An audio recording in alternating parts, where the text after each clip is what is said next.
Ladies and gentlemen, welcome to Kinetic Impressions Movie News. I'm Arnie.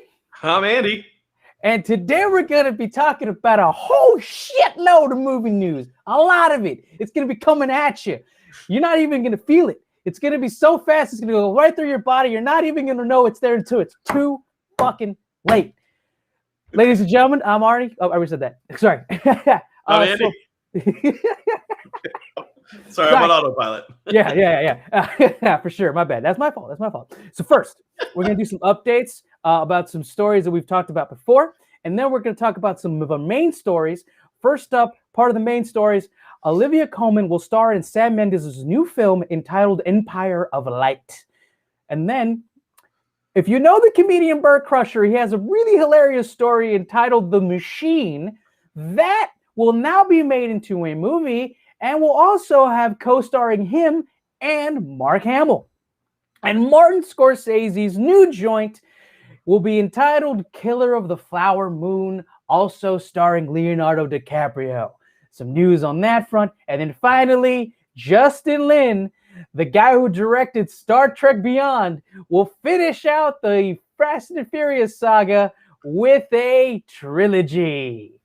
All right, let's start off with some of the updates. And we're also going to be doing introductions to each one of these video segments because we're going to clip them out.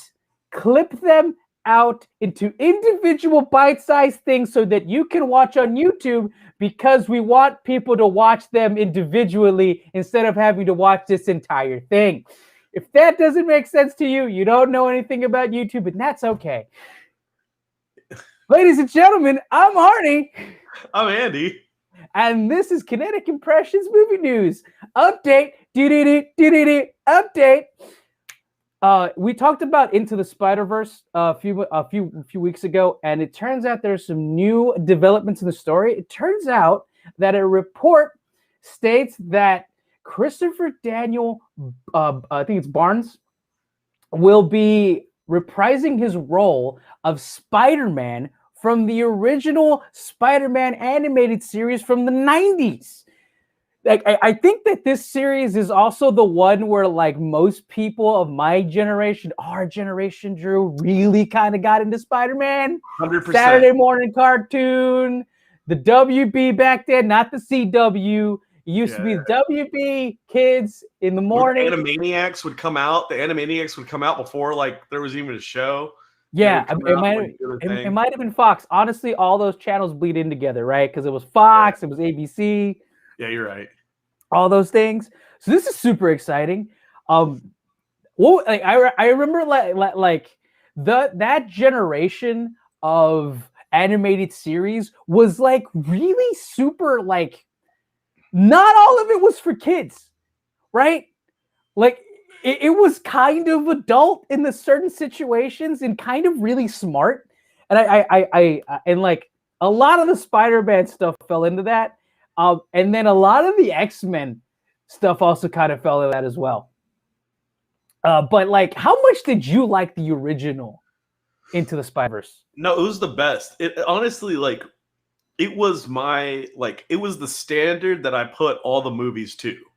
You know what I mean? Like, every movie that we've seen had the standard of the animated series, which was actually, now realistically, it was unfair because the animated series was honestly great. And like, one of my favorite things about the animated series, and like, it really actually took us into the Spider-Verse. Did you see the titular line there? Yeah, okay. I did. That's like, I like how you did that. Yeah. Because that was my favorite thing. Like, Mary Jane's dead, Peter Piper, and it was Peter Piper. Like, real life things were like actually happening to this guy. Peter Parker was like going through some shit, man. Mary Jane's dead. Holy shit. Why is there a hole opening underneath? Why is the Green Goblin, who I thought I killed, coming out of it? Why does he look different? Like, that that was like a premise of the show that I was like, jaw dropped. I didn't know we can get this hype on Saturday morning cartoons, because like, that thing was amazing. You know, when the multiverse started, it was amazing. And so, like, I remember, you know, we've already talked about the multiverse. We already talked about how Doctor Strange is going to be in it. We talked about Tobey Maguire. We talked about maybe Willem Dafoe comes back, and like we were even saying like how much we love Doc Ock, how much we would love Doc Ock to come back, right? Yeah. But like this brings up a whole other thing, because after we got the Into the Spider-Verse, like it's gonna like I don't know, man. After we got that, so like all the real life Spider-Man stuff's happening, right? But the animated Spider-Man stuff is really where it's at.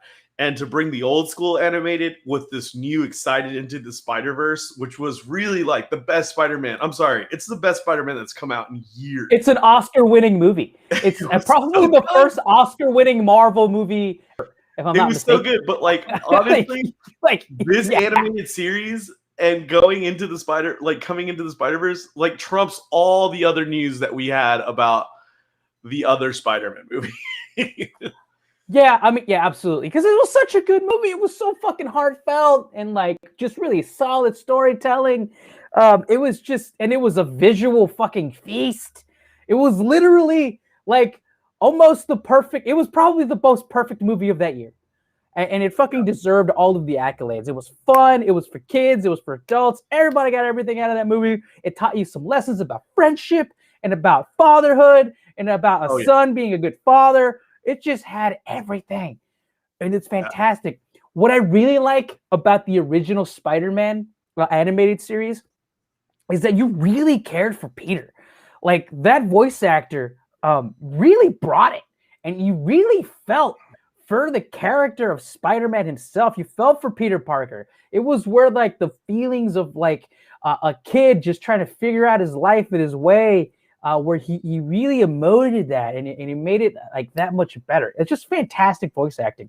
And I'm excited to see that Spider-Man into the Spider-Verse too, to see what he can do. I'm just ecstatic. This is amazing on all fronts. I'm just excited. I got, you know, I had spider senses. I had the spider senses come on to me. I had those tingles, you know? I watched my hairs go up. Yeah, I had my hairs go up and everything. As soon as I saw this, I was like, ooh, I'm shook. Hell yeah. Hell yeah, so, I'm excited for it. All right, man. Well, like, and, you know, we'll probably update you guys if we hear anything else about it, but I'm excited about, you know, Phil and Chris Lord. Chris, you know what I'm talking about. Chris Miller. They're the same person, really.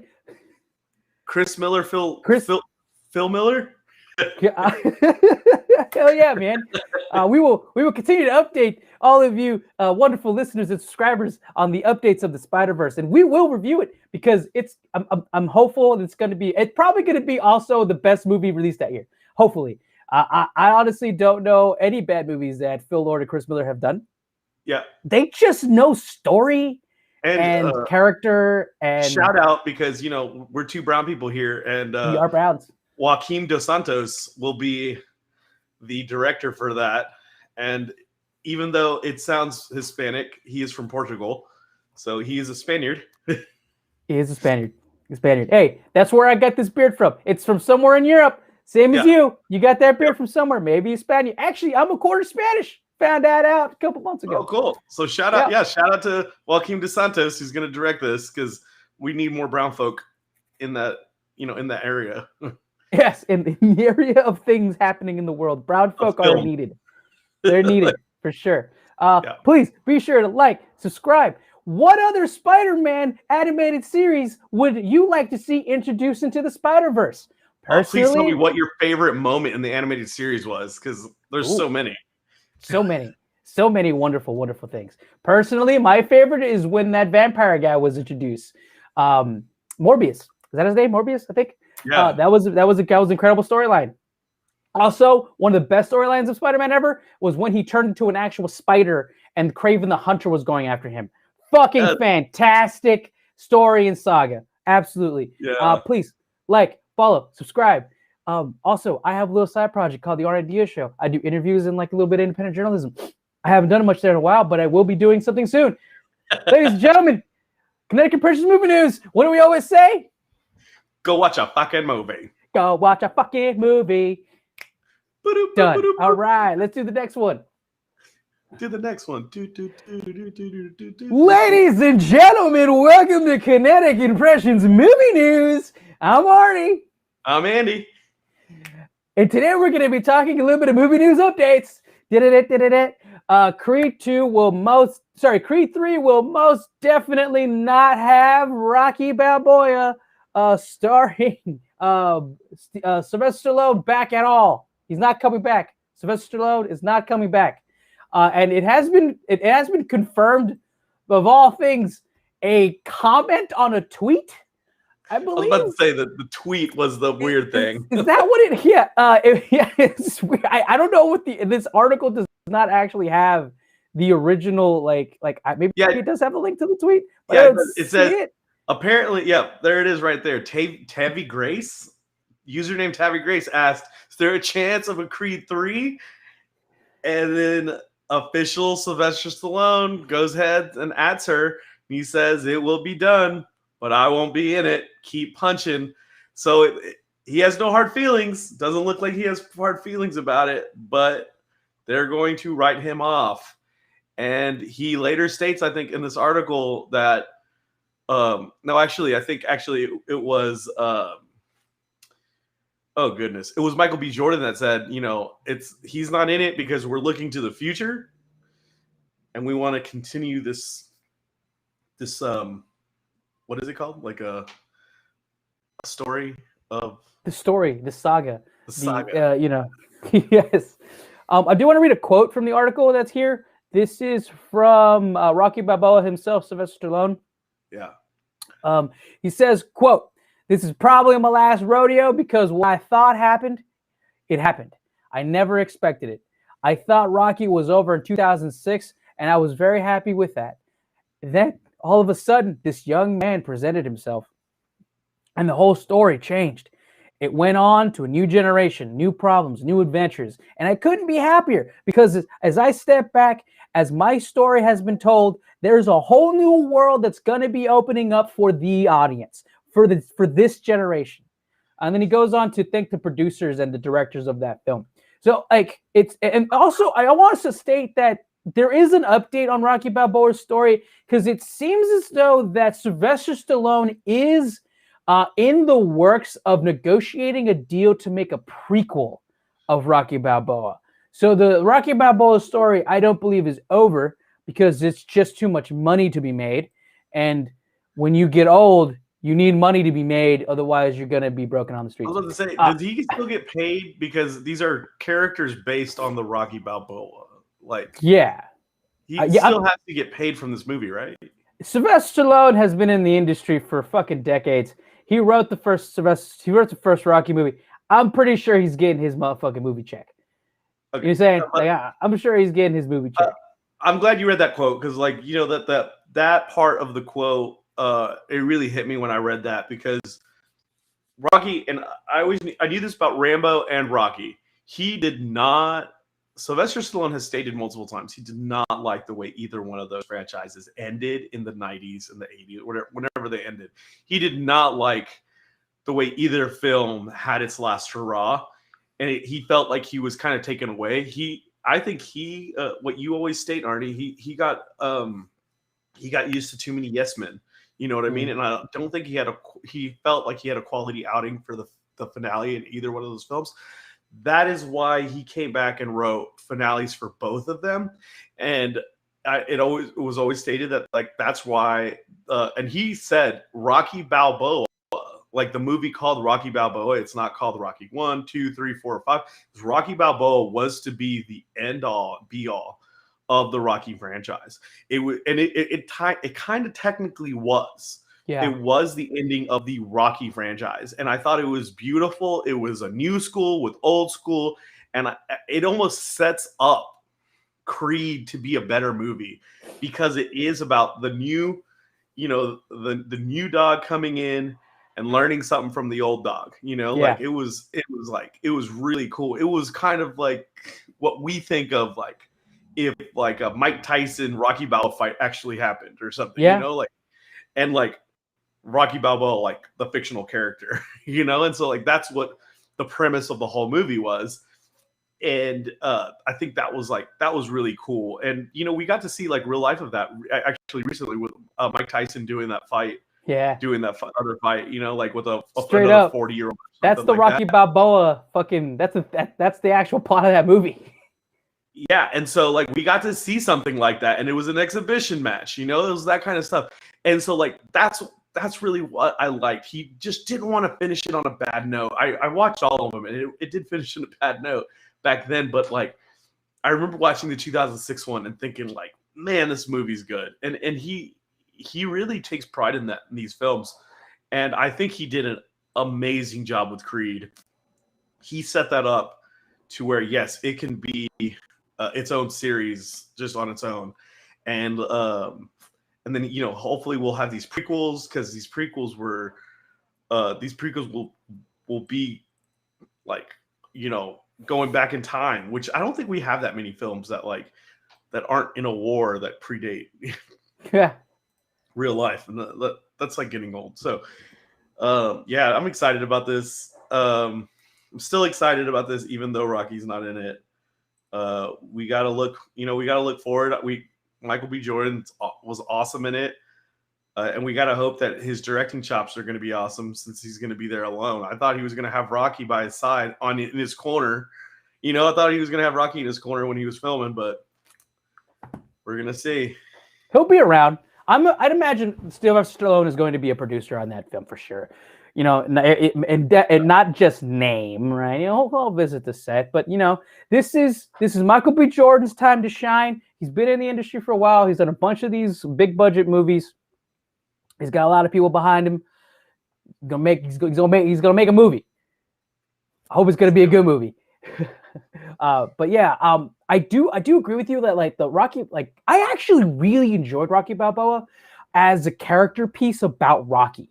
It was a really good telling of what an old athlete is and like what his life is going to be. And like it was actually like really, the performance by Sylvester Stallone was actually like really nuanced and kind of melancholy and just really refreshing to have him play something that was a little bit more dire and a little bit more, because Rocky was sad as hell in that movie. And it starts off like he's not in a good place. He hasn't talked to his kids in forever. It is kind of like his tragedy that he wanted to, like it was a story of the Rocky tragedy, and then he wanted to turn that over and like give Rocky a good send-off.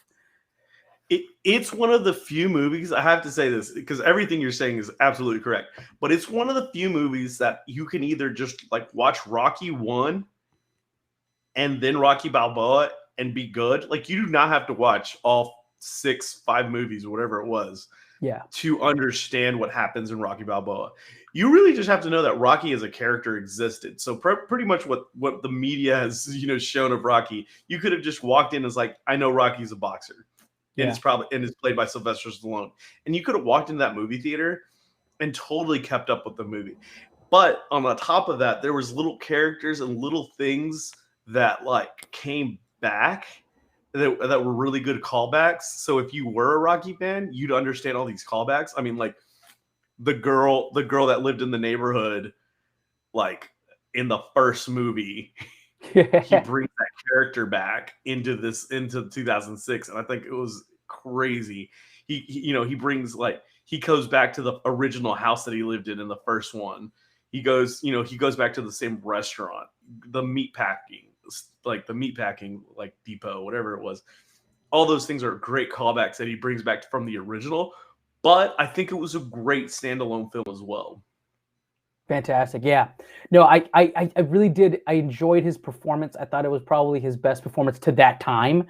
Definitely. And I don't think it was kind of received kind of mixed. It was a really, like, most people liked it for sure, but I think it was kind of a mixed review, kind of a mixed bag when it comes to review. But I just really enjoyed Sylvester Stallone's performance in that movie, and you could really feel that he put his heart and soul into that script. I know he wrote it, and I really enjoyed it. And I love, without that movie, we wouldn't have the Creed movies, right? Because it wouldn't have been like, what if Sylvester can do this again? Can we give money to him again? Do something like this? No. And I think that birthed Creed and it birthed this whole giving Rocky franchise to a whole new generation. Fantastic film. We should review it one day just to get it out of the way, since we talk about Rocky a lot. I think it's a good one to go look back and see for sure. We should do like an hour long of the whole trilogy. Just watch the whole trilogy. Yeah, we should just do it. Yeah, absolutely. Down 100%. So yeah, Rocky not coming back to Creed. Fucking ecstatic about Creed 3. Excited to see what Michael B. Jordan can do. And excited to see where the Rocky character moves forward in the future. Maybe a prequel of some sort, obviously going to happen. So we'll see. Anything else on this topic, Drew? Oh no, man! I think we did it. All right. My name is Arnie. I also have a podcast on the site called The Arnie Diaz Show. Please like, comment, subscribe. Where would you like to see Rocky go? Do you want him to go to space? Would you like to see him fight an alien? Where do you think the Rocky character can go? Do you think he goes into heaven and fights Mr. T again? I don't know. There's lots of ideas on the table for you. I think we did it. Yeah. I'm Arnie, and this is Andy. Go fucking what do you watch always a say? That ending was fun. It was great. It was great. What do we always say, Drew? Go watch a fucking movie. Go watch a fucking movie. Oh shit. All right. All right. We'll move on to the next one. Sorry, my head's a little fucking. All right. All right. We'll do the Olivia Coleman, right? Yeah. I'm breathing in with you.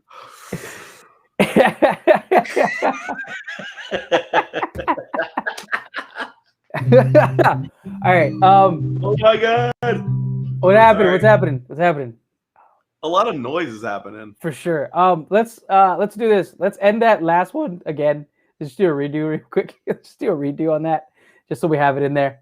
Just for shits. Yeah. All right. Yeah. Please like, comment, subscribe. We are available on all platforms. YouTube, any podcasting platform ever. Please let us know where you would like to see the Rocky character go. Maybe to space to fight the aliens. Maybe to heaven to fight the Mr. T character again. There's a lot of possibilities out there, for sure. I also have a little side project called The Arnie Diaz Show, where I do interviews and independent journalism.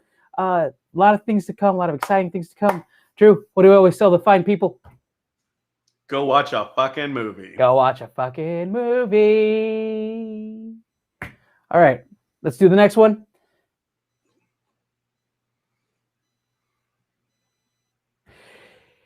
Ladies and gentlemen, welcome to Kinetic Impressions Movie News. I am Arnie. And I am Andy. And today we're going to be talking about Sam Mendes' new movie. Is entitled Empire of Light, starring Olivia Colman. Now, we both enjoy Sam Mendes' movies. I'm going to read just a super, super brief little excerpt from the article to kind of give you a little telltale signs of what this movie is all about. Sam Mendes' follow-up to 1917 is a 1980s love story that will be released in the fall of 2022. Olivia Colman will star in Empire of Light, the next film by Sam Mendes. So there isn't a lot about this script, but it is one of the biggest things about this is that it is actually the first script that Sam Mendes has actually written totally himself. Also about this movie, he has his cinematographer returning from 1917 to do it as well. And it also stars Olivia Colman. Review on that. Sorry, if you want to see a review on that, we'll put a link somewhere. Yes, there will be a link somewhere for that movie review that we did a while back. 1917, fantastic movie. I think what I like about this the most is that Sam Mendes is actually doing a smaller scale film, at least it seems like, right? A little bit more of an intimate thing, something not great and outlandish like a Bond film or a war tiny movie. This is a more subdued kind of more smaller scale story, and that's something that I definitely want to see from Sam Mendes. He's a really exciting filmmaker. He does a lot of really just like he just has the audacity, he made an entire movie, made it look like it was one take, and we really enjoyed 1917 for sure. There was some definite things here and there that were not up to par with a lot of those really good Oscar movies, but honestly it deserved all the accolades. It was fun. Like, Sam Mendes just knows how to make a movie and how to make it feel like it's just moving, right? Like, every Sam Mendes movie, I'm just never bored. The pacing's always on point. The characterization's always on point. Everything's just fun. What do you think about this movie, my man? No, I'm excited because this is technically the second one that he's ever going to write. First being the dedication to his grandfather in 1917 and all that stuff, right? Sam Mendes really worked hard on 1917, I think. And like, this guy, since the first movie that he didn't do as a TV movie, which was the first direction that he did that wasn't a TV movie, was American Beauty. He has been to the Oscars. I think he's been to the Oscars for, I want to almost say, every film until he hit like his big stuff. And like, he was still going to it, just not for like Best Picture or anything. When I mean the big stuff, I mean Spectre, Skyfall, that kind of thing. Right. But like, he's an amazing director. And I think we've got to finally see his writing chops. And I'm super excited. The reason why I was excited about this, Arnie, to tell you about it, was I'm in love with Olivia Colman. Olivia Colman did a phenomenal job in the first 2 seasons of The Crown. Yeah. She's an amazing actress. I need to see her in more. I've seen her in like a lot of things already. And she is a phenomenal British actress. And then like, I shouldn't even say British. She's just a phenomenal actress. But she has like really shown up because of The Crown.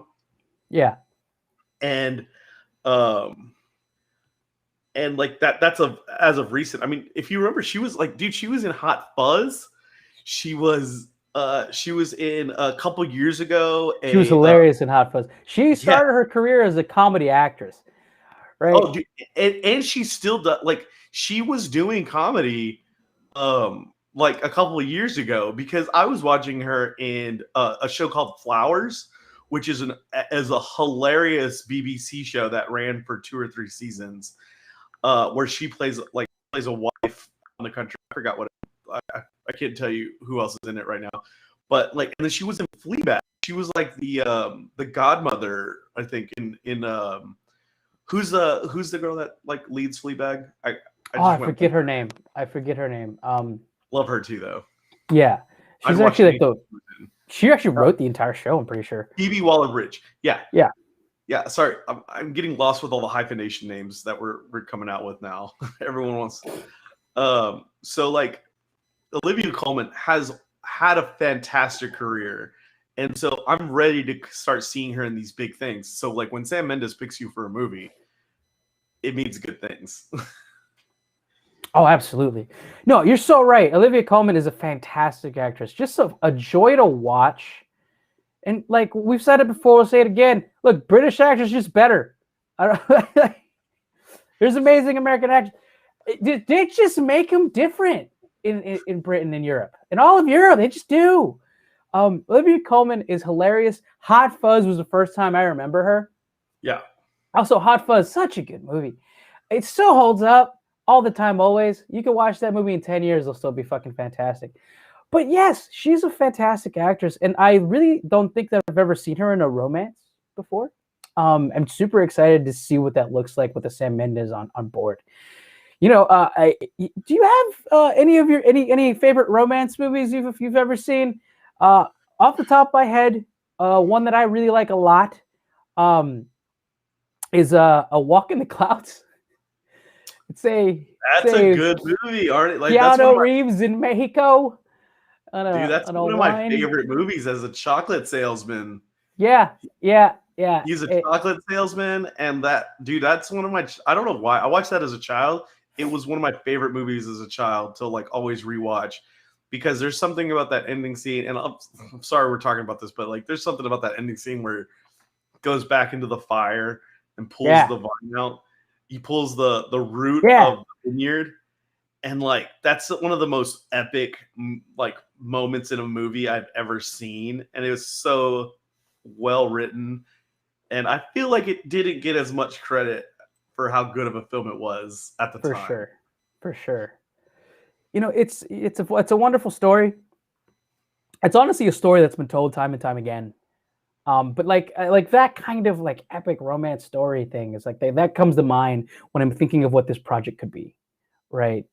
I love like movies like Before Sunrise. There's a movie I think called Before We Go with Chris Evans, and it's his direction, and it's kind of his take on Before Sunrise, and it's like a really beautiful movie. So those are the kind of movies I like. But man, now that you say that, like that is a very close second to A Walk on the Clouds. Walk on the Clouds. That brought me back, man. That was a good movie.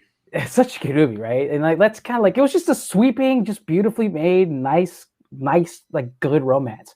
And like I feel like this could be somewhere in that vein. I mean, there really isn't much on the script and really what it's about. Like it just says that it's a 1980s romance directed by Sam Mendes and starring Olivia Colman. I hope it has something to do with, because it's called Empire of Light, right? And the Empire of Light is this whole like, if you just Google Empire of Light, there's like it's a painting of like I keep seeing this painting that pops up. Yeah, it was like this collection of paintings that was supposed to be like a paradoxical image of a nocturnal landscape beneath a sunlit sky. And so I think that just that description right there, I was like, ooh, it's just because it makes me think of something as crazy or cool as Vanilla Sky. Yeah. Or as the better Spanish version is called Abre los Ojos, which is a better title. Yeah, God. Open your eyes. It's just better. It's just better. Yeah. Penelope Cruz was in both. That was my favorite part about it. It's like, you know, it's interesting that you bring that up because about the paintings, because he did bring back Roger Deakins to be the cinematographer, same cinematographer as 1917. So like, there's definitely going to be some like the way of this movie, the way it looks, is definitely going to be, you know, something to behold, I'd imagine, with all this talent. I think he liked the Oscar attention last year. I think he wants. Who doesn't? He's just the guy, man. He's the guy. He's gonna be there every other year when he's making a movie. Yeah, and I'm going to enjoy watching those movies because they're good. They're good. He knows how to make a good movie. Not a lot of people know how to make a good movie, Drew. Not a lot of people know how to make a good movie. Just look at Netflix. So yeah, I'm super excited for this. I feel like this is probably going to be a beautiful, nice love story, the likes of which we haven't really seen from Sam Mendes. It's probably going to look beautiful, right? With all of these people hands on deck. You know? What's your favorite Sam Mendes movie? Not in the last 2 years. Not in the last 2 years. Just because we can't cheat. We can't cheat and say 1917. Man, what was the James Bond one he did? It was really fucking good. They were all good, yeah. What was it called? The first one that he did? Skyfall. Not the second one. In the Skyfall. Yeah, Skyfall was really, really, really, really, really good. I liked it a lot. The way that he told that story, and then like the way that Javier Bardem played the villain. Oh yeah, was incredible to me. Bleach blonde Javier Bardem, and he was kind of Metro, and also kind of like brought like a sexual tension with James Bond. It was just played so fucking weird and beautiful. It was great. His voice was different. That was something I wanted to talk to you. I was trying to tell you like last time we were doing. What's up? Oh, sneezed. Sorry. No, I was just wondering because he had such good even before that he had Away We Go, Revolutionary Road, Jarhead, Road to Perdition, American Beauty. That's insane. That's an insane decade of movies. Bless you. So I remember Jarhead was a crazy good movie. Do you remember watching Jarhead? I remember watching Jarhead. Again, cinematography was incredible in that movie. He did that indie film, this indie film, Away We Go. It had John Krasinski, Maya Rudolph, Jeff Daniels, I think, was in it. It had Jeff Daniels, Catherine O'Hara, Allison Janney. This thing was packed with people in it, and they all wanted to be in this film. I thought it was a great film. I gotta say, Road to Perdition was pretty fantastic. Yeah, based on a comic book. Yeah, that's right. For sure. All right, man. Cool. Think we did it? Yeah. Knocked that out of the park. Ladies and gentlemen, please comment. Let us know what your favorite Sam Mendes movie is. Let us know what your favorite romance movies are. That is a genre that doesn't really get a lot of attention, but there's some really good ones out there. Another recommendation, Outsourced. The movie, not the TV show. Fantastic romance movie. Comedy as well. Please like, subscribe. We are available on all the podcast platforms. Of course, YouTube if you're watching or listening. Also, I have a little side project called The Ardia Show. I do some independent journalism and interviews.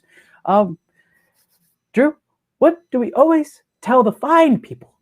Oh, just go watch a fucking movie. Go watch a fucking movie. Thank you. All right. Let's move on. I'm going to go blow my nose real quick. Be back. Yeah. Do, do, do, do, do, do, do, do, do, do,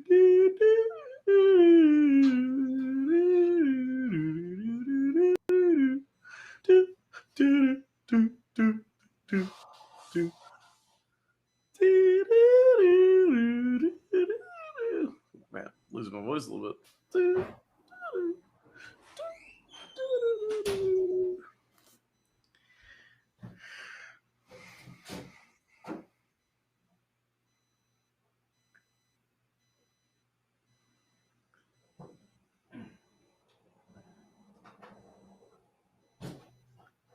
It's long.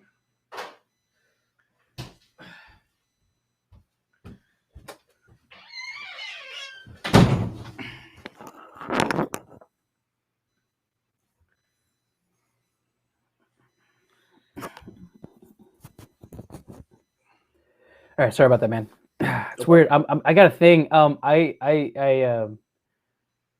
smoked weed for the first time in 5 months the other day, and it's just my throat's still sore. It's weird. Anyway, sorry, fine people, drug use, whatever. You said that while we were live. We did. I did. Did I say that? Did I say that over there? Whatever. It's almost legal anyway. All right, let's move on. Make sure that's on. Okay, cool. We're good.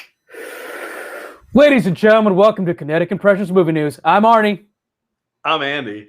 And today we're going to be talking about Bert Kreischer's The Machine movie. Question mark? And Google Bert Kreischer, Kreicher, The Machine story. Bert Kreischer is, he's a stand-up comedian who has this story called The Machine.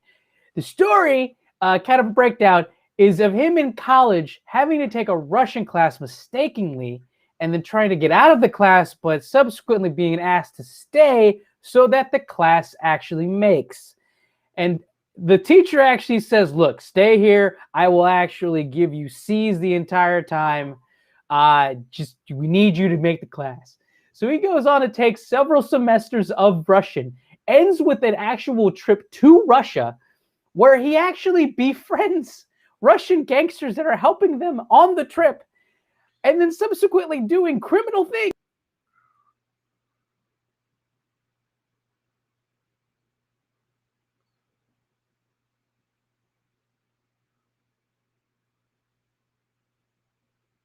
Arnie, are you still there?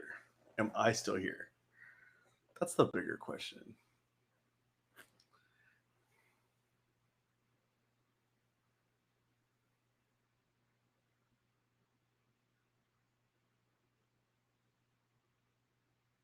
Arnie?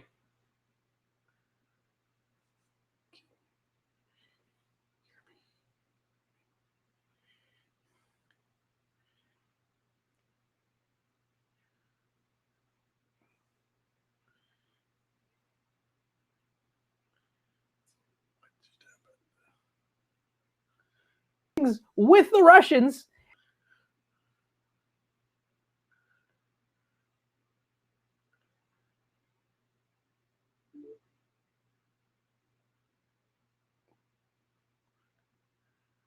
Hey guys. There was a funny Russian story in there.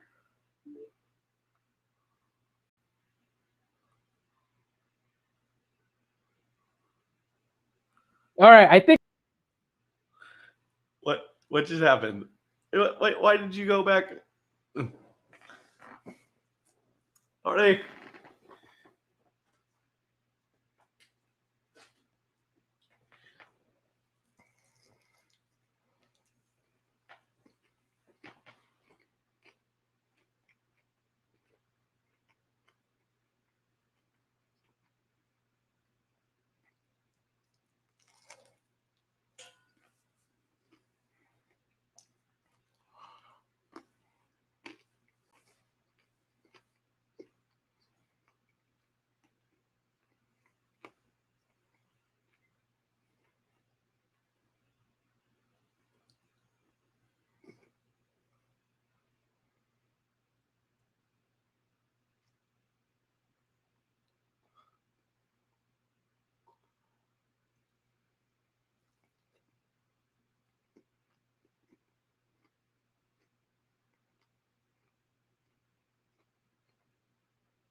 No one's watching me. Eat some food? What's happening?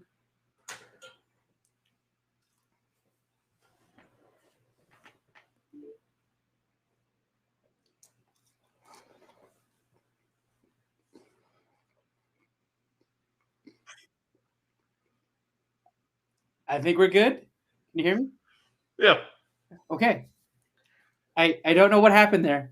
My internet just refreshed itself on its own. I was about to say, what did it do for you? Were you still in the room? I was kicked out, and then all of my screens were like can't connect. And then I was like, is my down? And then my internet was down on my phone. And then I realized that maybe my internet was down, so I was about to like reset my modem and my router, and then it just came back. So just reset on its own. Yeah. All right. Don't know what happened there, but let's keep. I also just like closed a bunch of windows. Arnie. Okay, cool. All right. Yeah. Okay. Reset. You just told us to I'm gonna take it back a little bit. You just told us to Google Bert Kreischer The Machine. That's right. And then I kind of went through a thing. I closed out. Go through it. Yeah. I went through it. Because I already kind of introduced it. Let's just use that because I introduced the story already.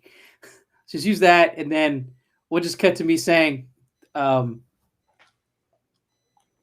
forgot what I was gonna do. No, you were describing the movie, and then that's when you got. Gotcha. So, really funny stand-up story from Bert Kreischer is being turned into a movie. with Mark Hamill coming in alongside to play I don't know who or what. Right. But I really like this thumbnail that Slashville put up because it makes him look like a Russian gangster. Drew, I know you've seen some of Bert Kreischer. You think he's funny, right?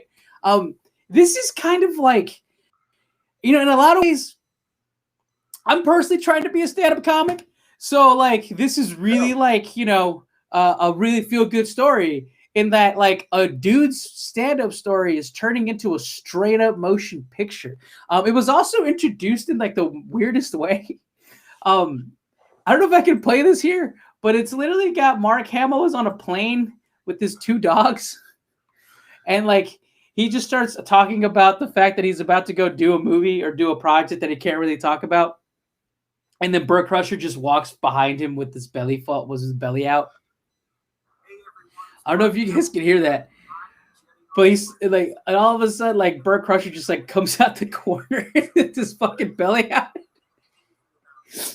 This is like the best announcement video I've ever seen. So kind of the background on what it's fucking funny. But like kind of background on Bert Kreischer, like he's actually like the guy that Van Wilder is based on, because he like stayed in college for like a really long time. And like there was a I forget, I think it was like a Reader's Digest story done about him, and it was turned into the Van Wilder movie. So it's kind of crazy. Like Bert Kreischer gets movies made about his stories.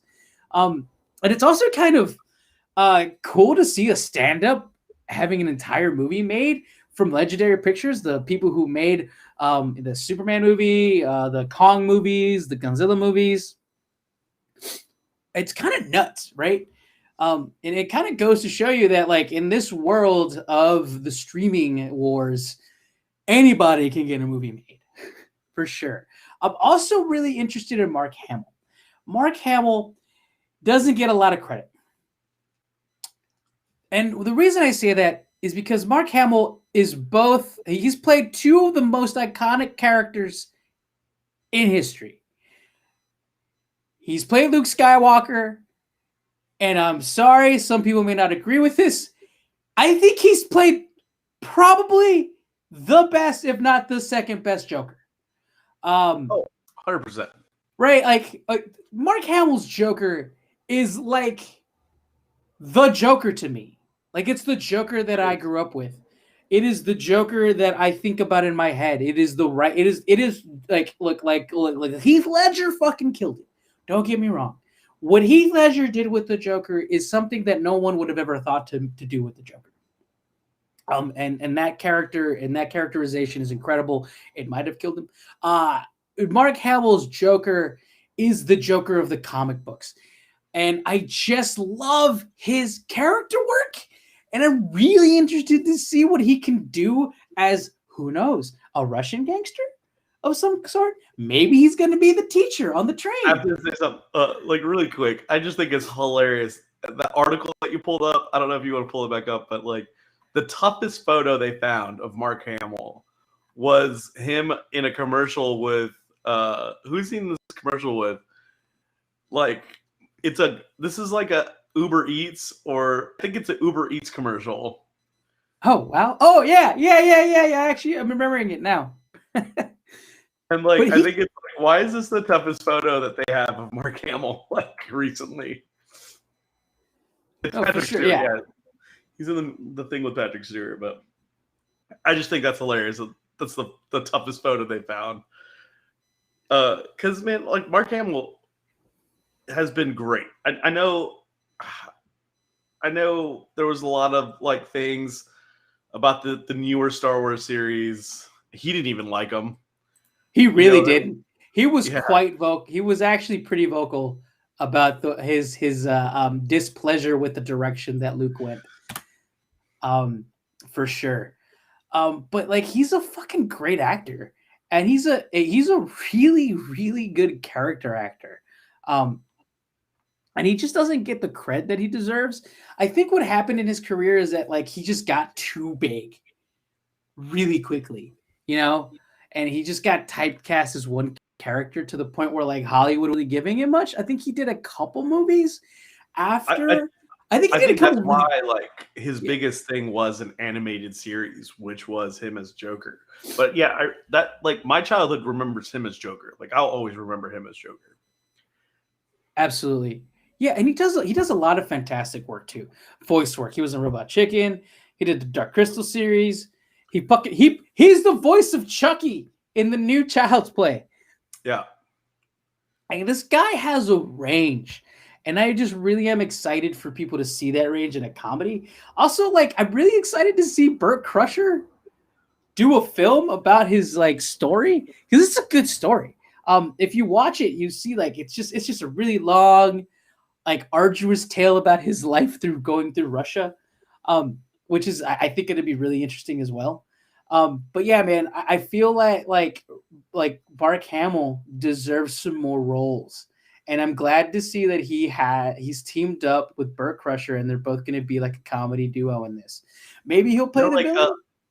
I really love that. Like he's even voiced like some Miyazaki movies, you know, like over the years. Or I think he really early on he was doing them like in the 80s.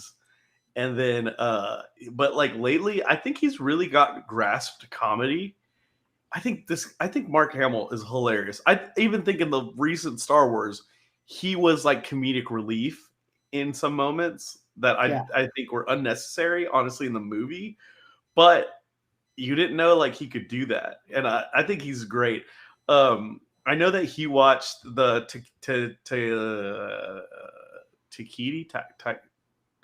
Waititi. Yeah, that guy. Say that again. Taika Waititi. Yeah, that guy. I tried. He was in that guy's. He watched that guy's Where the Shadow. Where we hide in the shadows. What we do in the shadows. What we do in the shadows. He watched that guy's movie and he really wanted to be in the series, so he ended up being in season 2 of the series.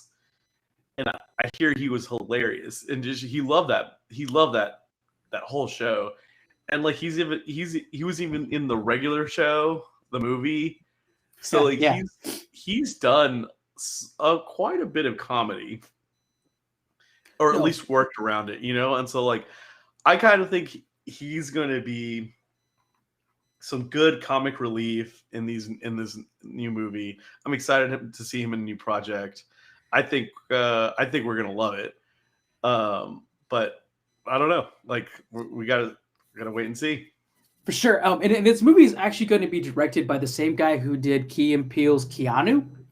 Yep. Which was a solid movie. So it was funny and it had really good action. So the combination of Mark Hamill's characterization, a decent director that knows comedy and knows action a little bit for sure. And Bert Kreischer, I don't know what he's going to be like in a movie.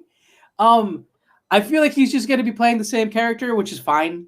People can, do that and actually do really well. But like, I'm excited to see all these pieces come together, right? This Machine story, which I've heard for a while, like it's actually like if you're in the fucking Joe Rogan verse, this story has penetrated and been around for like maybe 8 years. When Bert Kreischer was first on his podcast, God, long ass time ago. I've been listening to Joe Rogan fucking since the beginning. Yeah, for sure. But also like I like that Mark Hamill stepping onto the project, because it also to me signals that like it's not a bad script. It's probably going to be a good script if he's on the project. And then bringing on the Keanu director, that movie was not bad and it was actually successful. So that to me signals, and Legendary is doing it. Like all these things coming together signal to me that it is actually going to be a decent script that they have, and that all these people were like willing to put forth the money and the effort to put it together. I think it's really cool that they're doing it in Serbia. Like they're filming in Serbia, like in Russia. Yeah, for sure. Yeah, that's what the article says, and that like they're gonna to add some authenticity to the story. I'm super excited for it, for sure. And I wanted to see Mark Hamill kick ass and be a badass. I think he's gonna be a fantastic fucking villain, man. Straight up. Watch you some Batman the Animated Series. It's on HBO Max. It's fantastic. He was also, wasn't he in the Killing Joke as well? Yeah, he basically most of the time he portrays the Joker in the animated movies as well. There's a couple instances where he's not played the Joker. More notably, I think he didn't do the Dark Knight ones, the Dark Knight Returns ones. But he does voiced the Joker in pretty much all of them. And a really good Joker story is the Batman Beyond animated movie. That one's really cool, where the Joker kind of comes back. I'm not gonna spoil it, but like it's been out for over 10 years, but it's a really good the Batman Beyond movie where the Joker comes back from the past. It's pretty fucking cool. And he does a really good job on that one as well. Probably one of my favorite Batman movies, for sure. Yeah, it's definitely a good one. For sure. I think we did it, man. Yeah. Good. Talked about some Mark Hamill action and the machine. Ladies and gentlemen, like, comment, subscribe, please. We would very much appreciate it. It would warm our hearts if you just hit that subscribe and that bell. It'd be really nice for us. What are some of the best roles that Mark Hamill has done? What other movies from a stand-ups comedy would you like to see? Personally, there's a bunch of things from George Carlin that I would love to see put on the screen. And there's also some things like, there was a TV show that Comedy Central did where they actually did animations of comedian stand-up a while ago. That was actually really cool and really funny as well. If you kind of want to see some stories brought to life from comedians. I forget the name of the TV show, but like it's out there if you just Google it. Also, we are available on all podcasting platforms known to humanity. I also have a side project called The Arnie Diaz Show, where I do some interviews and independent journalism. Please contact us, get to know us. And Drew, what do we always tell the fine human beings of the internet? Oh, we tell them to go and watch a fucking movie. Go watch a fucking movie. Go watch a fucking movie. Thank you, ladies and gentlemen. All right. We are rocking and rolling here. I think we've already done like 5 stories. I know. All right. Scorsese, Fugazi, Malaysia. This is actually a really interesting fucking story. All right. Ready to rock? Yeah. Ladies and gentlemen, welcome to Kinetic Impressions Movie News. I am Arnie. I'm Andy. Today we're going to be talking about Martin Scorsese's new film entitled Killer of the Flower Moon, starring Leonardo DiCaprio and a few other notable actors as well. So I'm going to read a brief synopsis of the story that is presented in this article from Slash Film. This actually looks like a really, really cool story. So, in the 1920s, the richest per capita in the world were members of the Osage Nation. I think that's how you say it. Osage Nation in Oklahoma, after oil was discovered beneath their land. The Osage rode in chauffeured automobiles, built mansions, and sent their children to study in Europe. Then, one by one, the Osage began to be killed off. The family of the Osage women became a prime target. One of her relatives was shot. Another was poisoned. And it was the beginning as many more of the Osage were dying under mysterious circumstances. And many of those who died dared to investigate the killings were themselves murdered. As the death toll rose, the newly created FBI took up the case, and the young director, J. Edgar Hoover, turned to a former Texas Ranger named Tom White to try to unravel the mystery. White put together an undercover team, including a Native American agent who infiltrated the region, and together with the Osage, began to expose one of the most chilling conspiracies in American history. That, sir, I believe makes for a fantastic Scorsese film. I do also want to highlight a couple of the cast members. One of the guys that's going to be in here is also his name is Jesse Plemons. If you've seen this guy before, he's the guy in Breaking Bad. He was also in the Breaking Bad movie. Super good actor as well. And also they are also actually hiring some Native American actors as well. I believe this guy right here, to actually be in this movie, which obviously in this time of day, like, of course you should do that. You should actually hire people of the persuasion of the people you were telling the story, and I really like that as well. This will also star Robert De Niro. I'm not sure what role he's going to be, but he will also be in this film as well. Drew, what do you think? He's going to be Leo's uncle, the Oh. Burkhart character's uncle. Because in that article, it was stating right under your quote, it was actually just stating that Scorsese wanted Leo to play the Eli White character or the Tom White character, and instead, like Leo was like, I rather be this like this guy who's more of a badass. So, or morally gray is the way they put it. Gotcha. And so that's why they brought in Jesse Plemons to be the Tom White character. Shout out to Jesse Plemons. He's from Dallas, Texas, man. He came out big from here, man. And he also is I think he's dating or engaged to Kirsten Dunst. And you know, like she was a heartthrob when we were watching her in Spider-Man's. There's a picture of them together. Yeah. So okay.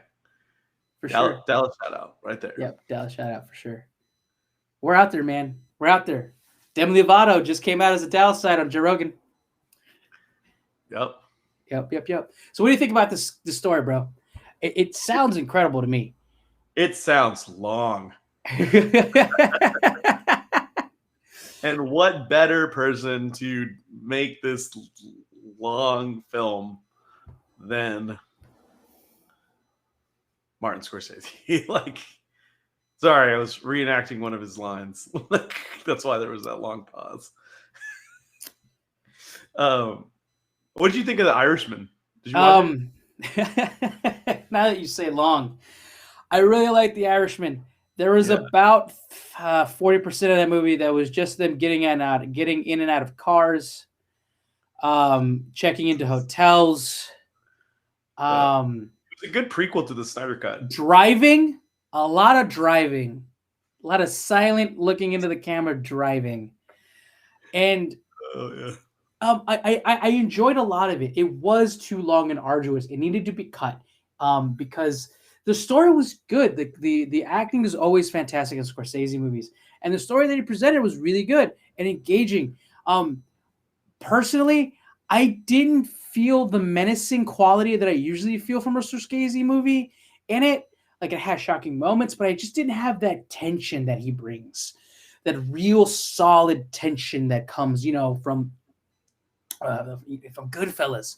That entire movie just feels like it's about to blow up in your face. And I really like that they brought Joe Pesci back. His character was really good, but I don't feel that that he was as menacing as you wanted him to be. Maybe it was because he was a little older. But yeah, like, it wasn't my favorite Scorsese film. I did like the movie. I thought it was too long. I just didn't feel the menacing thrillerness of it. And I think a lot of it does have to do with the fact that there just wasn't. Everybody in that movie was just like over 60. And I don't want to come off as ageist here, but like I just didn't relate to it because it was a movie filled with geriatrics. And it felt paced that way. They made them younger in part of the movie. And that like Scorsese was old as dirt, when he was making films, 10 years ago. So like now he's still making movies, and I feel like it's just exactly what you said, a whole bunch of geriatrics. Like, you know what I mean? Like, it's just it's a lot. Yeah. It's a lot, and you needed some young blood. He does, and so hopefully, I mean, like, Leo and Jesse Plemons aren't really young blood, but they're younger than that. Like, by 20 years younger than they're younger than Irishman is what they're definitely younger than Irishman. Sure. And so like I think the story is good, and I think if it's not done well, I hope if it's not done well by Scorsese, 10 years we see another version of this, like, because this sounds like a really cool movie that I'd go watch no matter what. You know what I mean? Like, yeah, for sure. It's definitely a piece of American history that I didn't even know about. There's some Indians. There's a Texas Ranger involved. J. Edgar Hoover's in there. Also, the fact that this family was the richest, they were the richest, richest people in the world per capita were Native Americans who had oil. Like that's a fascinating concept. Yeah.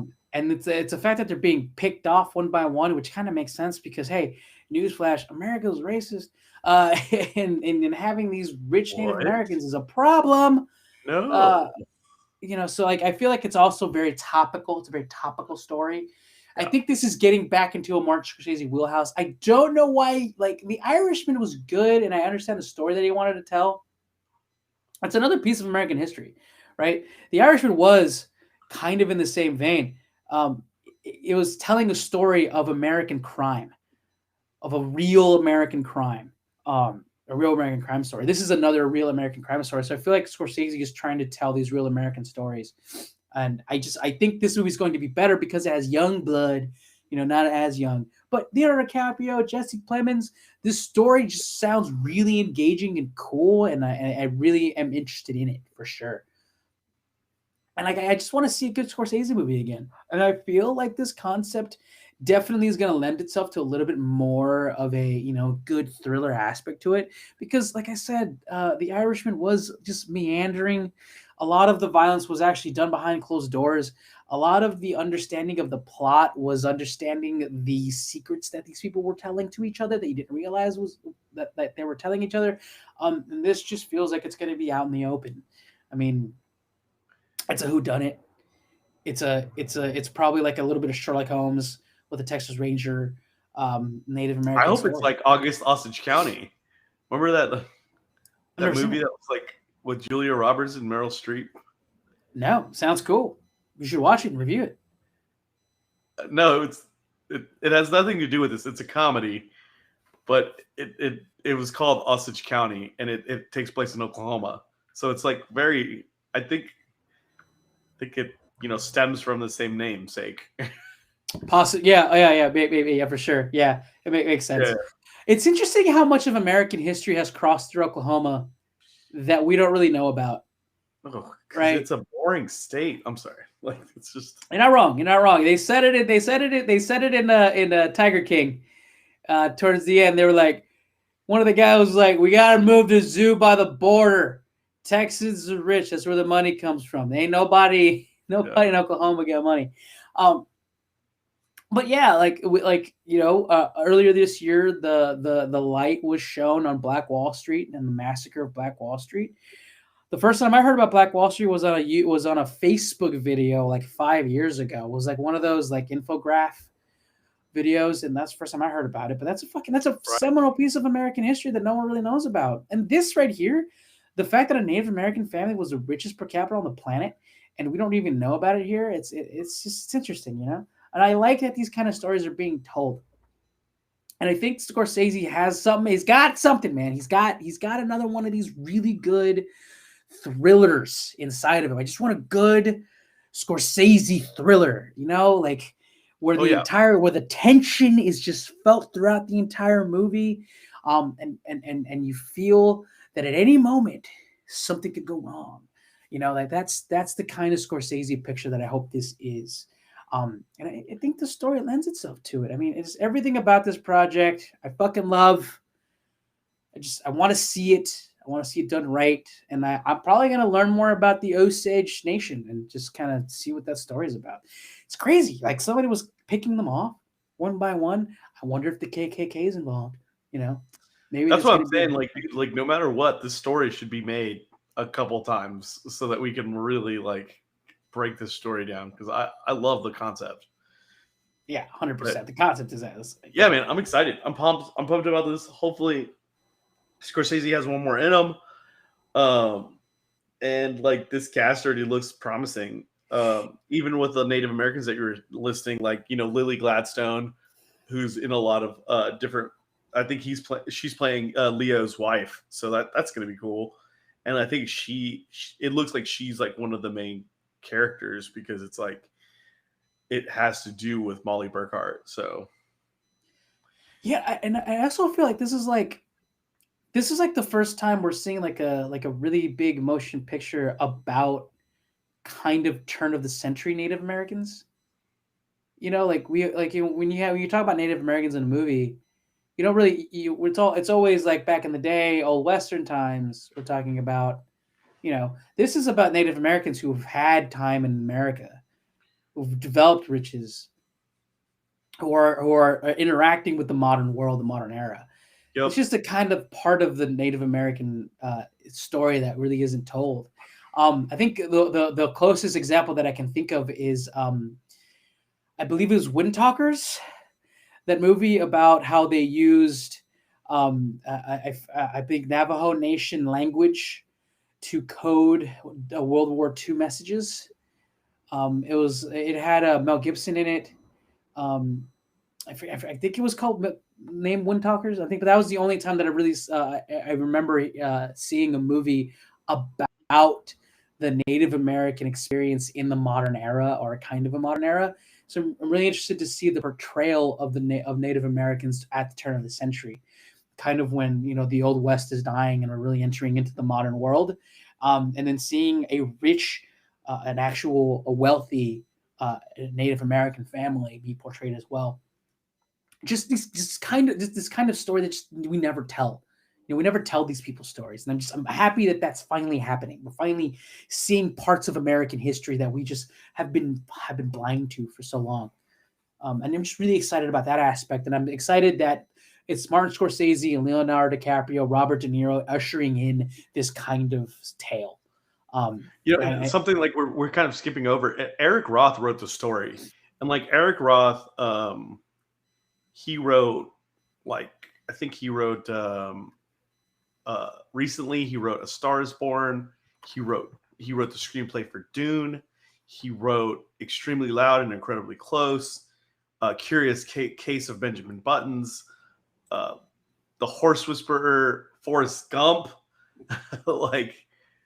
He's done a lot of brilliant movies in our time, and he's the writer of this film. Because I know that there was a similar article that he wrote that said Eric Roth stated that this will be like nothing we've ever seen, or something. Like, he had one of those catchphrases on Slash Films, and I was like, well, yeah, he's gonna say that because he wrote it. Like, what I mean? Right.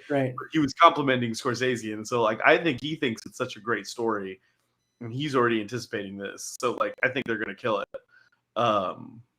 But yeah, like, I'm hoping this kind of gives us that opening, just like what you were saying earlier about, like, how we really didn't know about Black Wall Street, and then, like, that kind of opened the door for, like, us wanting to know more of the history. So, like, documentaries came out, different things were being made, and, like, gave us knowledge of that. So hopefully this will kind of open that door, spark interest, that kind of thing for this movie. But I'm excited.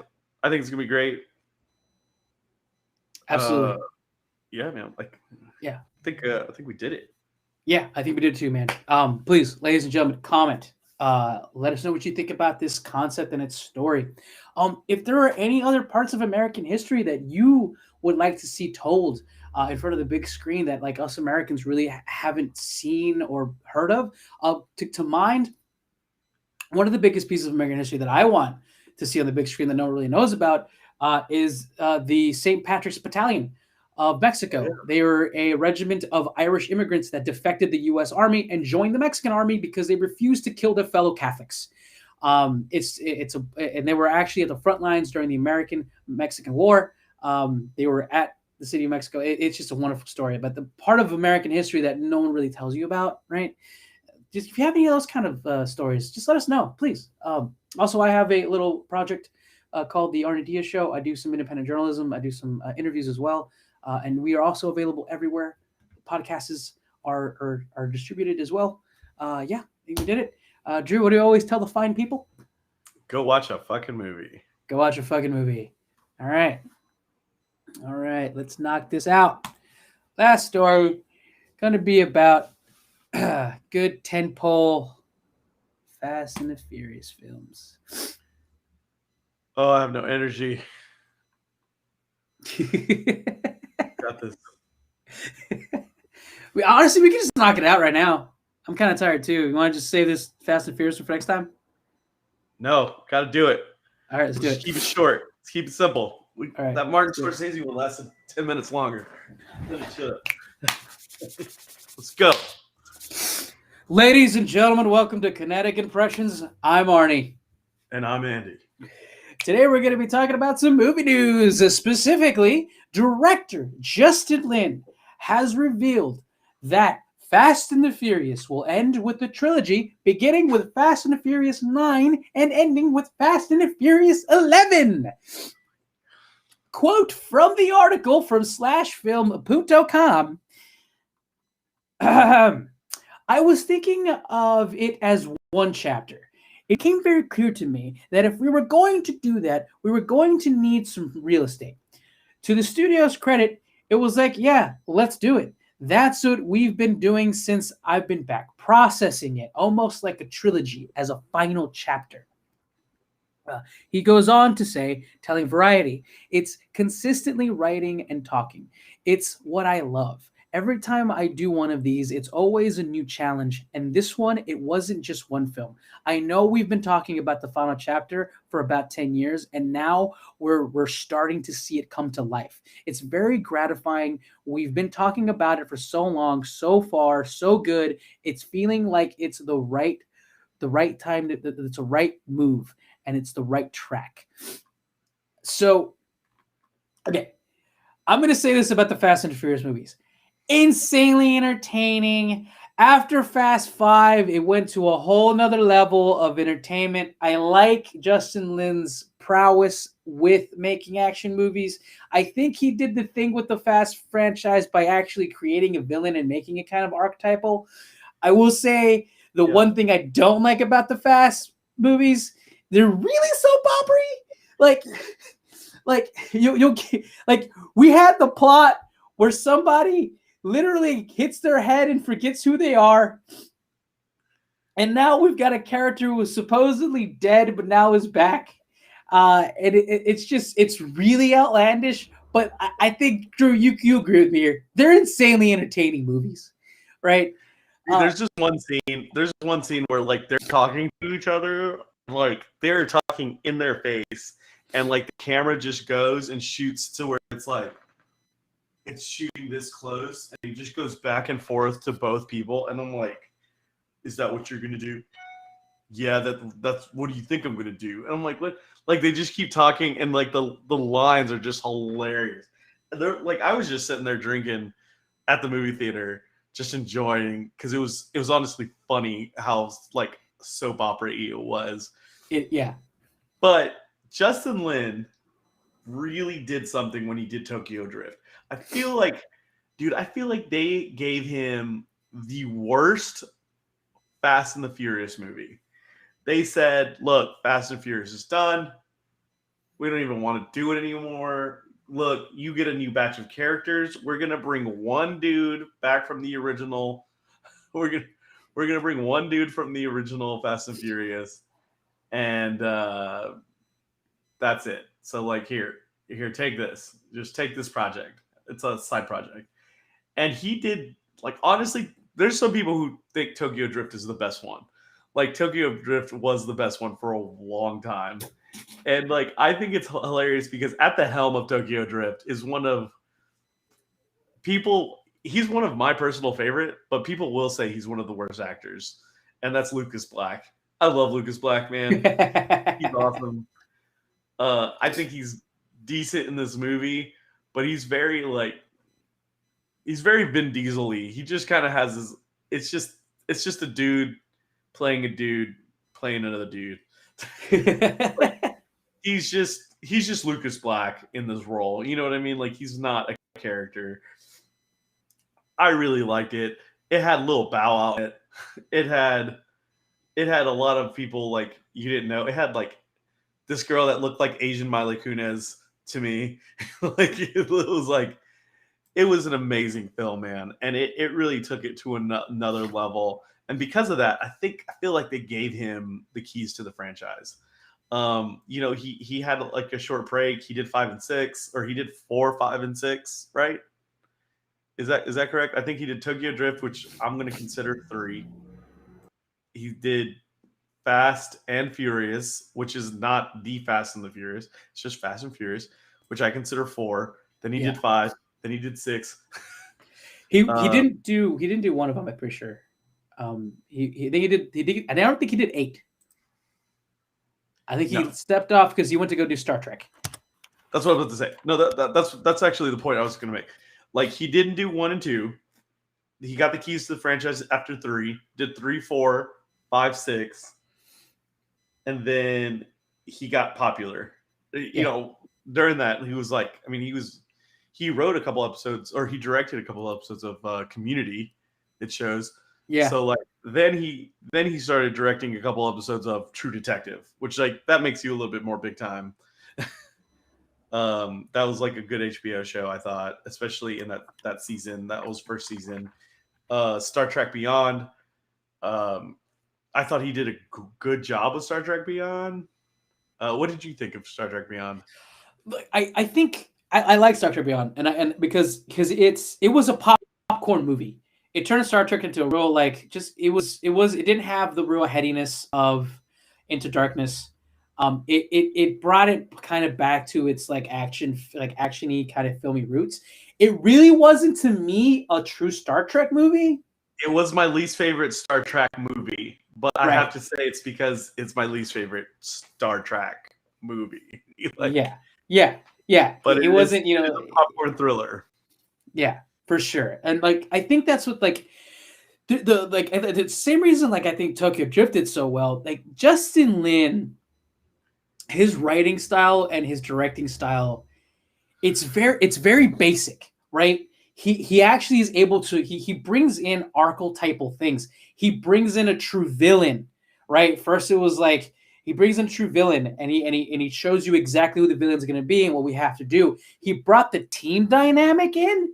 Like he turned them into the Avengers, right? That was after Tokyo Drift, right? That was Fast and Furious 5, where he cemented that this is a team dynamic. Everyone's got a role, everyone's got a thing to do, and then the story kind of just moved in that direction and really made it to where it was like, oh, these guys are like the Avengers, they're superheroes. This is a superhero movie, and I really like that Justin Lin kind of sticks to those basics. And also, he does action really well. He does the thing that good action directors do, where he lets the story and the action talk to each other. No, you're absolutely right. And I kind of almost wish they would have given him Bad Boys. Like the Bad Boys franchise would have been a great series for Jeremy Lin to take over or something. There wouldn't have been Fast and Furious if it wasn't for Bad Boys. Exactly, because that explosions and car chases and all that stuff wouldn't exist. And I really think he did a great job with I think he's turned it into movies that can keep going. I actually did like the last Fast and the Furious movie. I think the last one was a spinoff. It was called just Hobbs and Shaw. Yeah. I couldn't even believe that I had actually watched it when it came on. I was like, oh, I've watched this. It was actually okay. And I remember plot points. And I was like, if I remember plot points, that means it was a decent movie. But he did bring the storytelling. He brought a better version of the storytelling to Fast and the Furious, I think. Exactly what, to your point. And there was some weird dynamics going on, but I don't think Dwayne Johnson would even be in it if it wasn't for that team dynamic and that anti-hero / like you were saying, arc villain in the whole movie, in the series. He brought that, and I thought that was cool.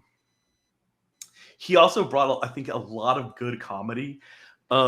There's these people, there's so many people in this. There's Tyrese, there's Ludacris, who honestly have one of the funniest dynamics in this film. For sure.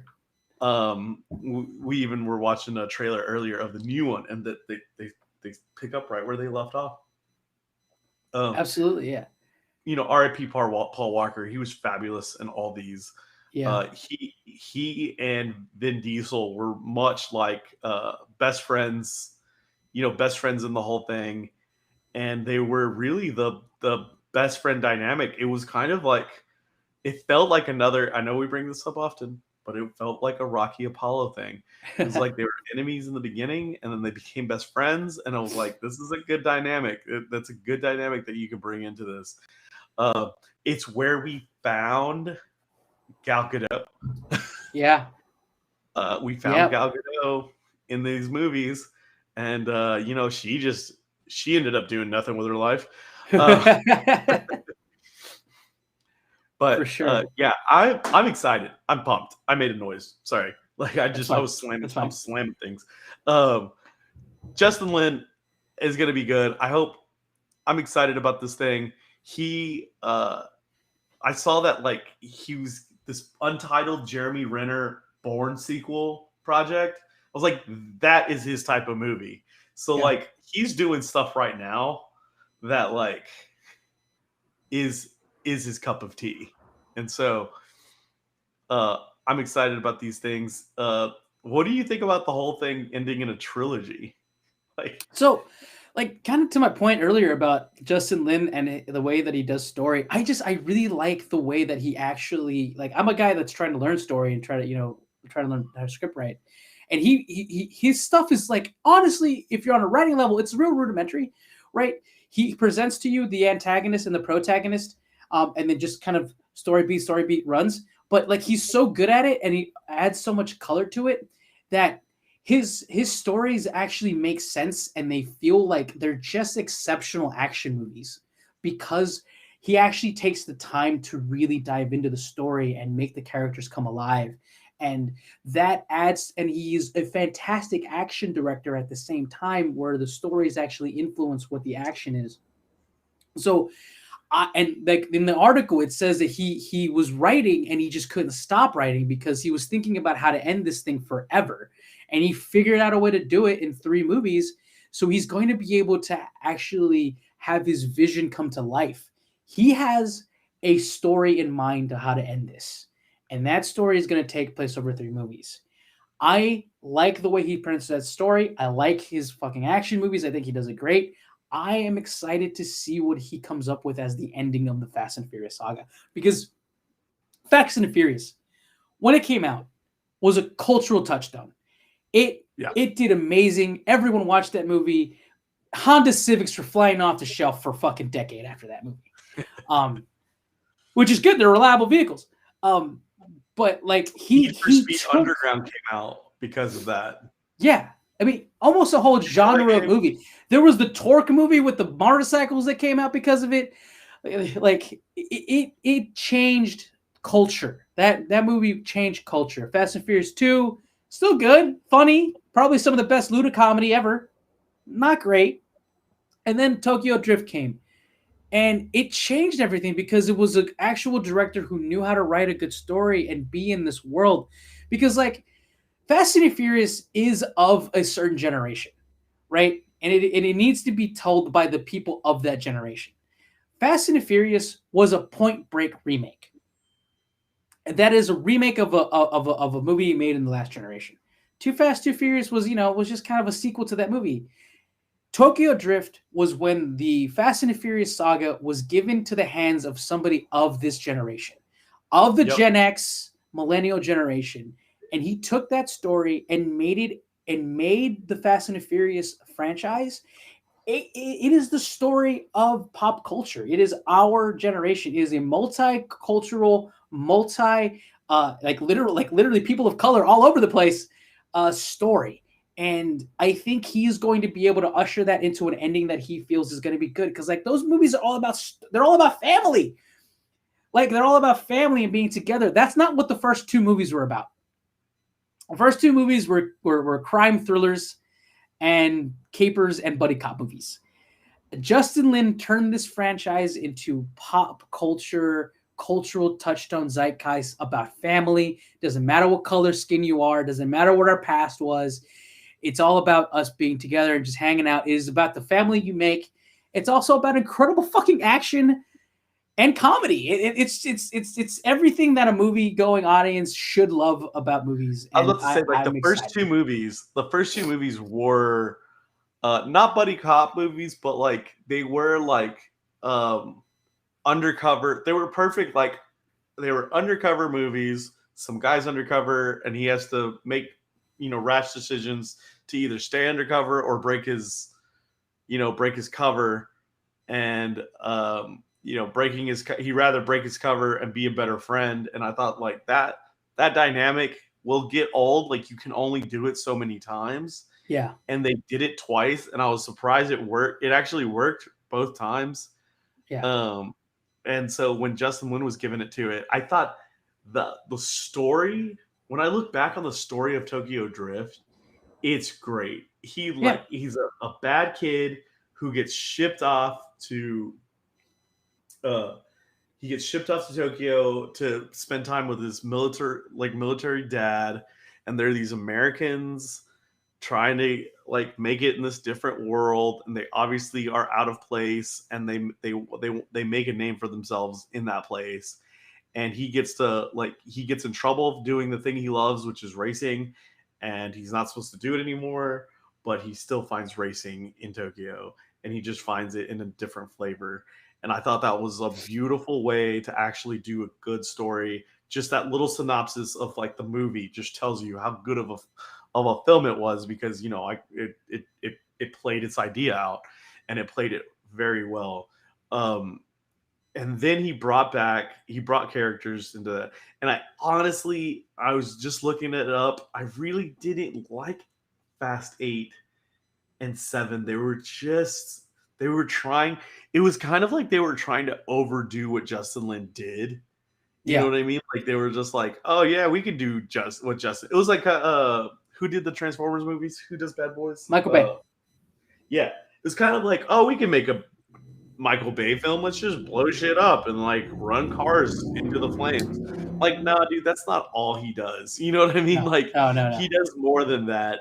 And that's the same with Justin Lin. Like you keep saying it, you keep preaching it. Like he knows how to write a story. This story where the last Fast 8 before the Hobbs and Shaw movie was like Charlize Theron was like the villain, and I really didn't like it, so I kind of hope they go a little bit different with it. I think the Justin Lin versions were really bringing Shaw as the villain, the Shaw brothers. Yeah. And I thought that was really interesting because you just added a whole other dynamic. Because the first one is the Dwayne Johnson's the villain. Then Dwayne Johnson eventually becomes a friend instead of a foe. And then you start getting into the Shaw brothers, and the Shaw brothers bring in their own dynamic because like it's starting to become an Expendables movie. It's like we're going to get every action hero, and we're just going to make it a fucking blast. And so if we can bring that back into the last 3 movies and make them fun while doing it, and it becomes like a big 3-movie epic, like if we can make it into a 3-film epic of a story that is that long, I'd be excited for that, because we need a good ending to this. I can't believe we've made it to 10, or I mean, like we've made it to 9, and we're gonna get to 11. Yeah. But like, it needs to end in great fashion. So I hope Justin Lin does a great job with it, and I like Vin Diesel. I don't know. I hope they tribute. I hope they tribute Paul Walker to this. I mean, who knows if Paul Walker would have raced cars if he hadn't, if he hadn't been in these movies. So. Yeah, for sure. But yeah, man, like Tokyo Drift was supposed to be direct to fucking DVD. Okay, it had none of the original stars. You threw in Bow Wow just for the clout, and it was a throwaway movie. The studio just handed it to a freshman director. His name was Justin Lin, and he turned that franchise back on, and he turned it into something new. He left for a little while to go do some other shit, right? They did like 2 movies without him. Now he's coming back to finish what he started. And that's what Vin Diesel has always wanted him to do. And that's what I think the Furious franchise deserves. Because I really do think Justin Lin is a fucking great filmmaker. And I think like this is his opus. And if he makes a 3 movie action epic, I think if anyone can do it, it's him with He the will, characters yeah. that he knows. If anybody can do it, he will. Yeah, 100%. All right, ladies and gentlemen, I think we did it. We did it.